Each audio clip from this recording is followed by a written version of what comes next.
নবী রাহমাতুল লিল আলামিন তায়েফের ময়দান থেকে বাড়িতে আসার পথে কাফের বেঈমানেরা রক্তাক্ত করে দিয়েছে, তাড়াতাড়ি চলে যাও।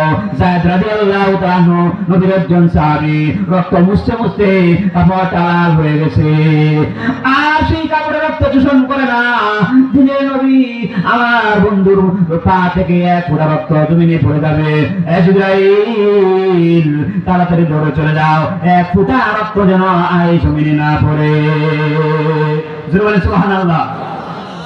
আমার নোয়াকান্দা ভাইরা, জিবরাইল আলাইহিস সালাম বলেন, আল্লাহ তাআলাকে বলতে দেরি হয়েছে, আমার 600 নূরের পাখা বিছিয়ে যখন টান দিলাম, এক মুহূর্তের ভিতরে আমি আয়েশা দেখি আখির জামানার পয়গম্বর রাহমাতুল লিল আলামিনের পায়ের নিচে রক্তের ফোঁটাটা পড়ে যাবে, এই মুহূর্তে আমি হাত দিয়ে ধরেছি। সুবহানাল্লাহ। আমার মুসলমান ভাই, আল্লাহর নবী বিশ্বনবী রাহমাতুল লিল আলামিন যখন মেরাজে গেলেন, মেরাজে যাওয়ার সময় আল্লাহ পাক রব্বুল আলামিন কত সম্মান দিয়েছে, ঠিক কিনা?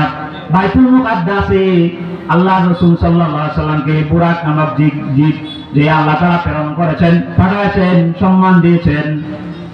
আল্লাহ রাসূল সাল্লাল্লাহু আলাইহি সাল্লাম উঠতে দেরি করলেন, আল্লাহ পাক রব্বুল আলামিন জিবরাইলকে বললেন, জিবরাইল তাড়াতাড়ি যাও, যায় বলো আমার বন্ধু এখনো কেন দেরি করতেছে।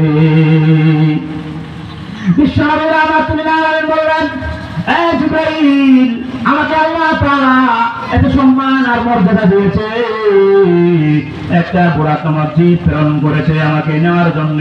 আমি চিন্তা করতেছি আমার এই এতিম উম্মত কিয়ামতের কঠিন ময়দানে, আমার এই এতিম উম্মতের কাছে যখন আমি মেরাজ থেকে যখন এসে আমি খবর দিব, তখন আমার উম্মতেরা বলবে, আরে আপনি নবী গো, আল্লাহকে দেখে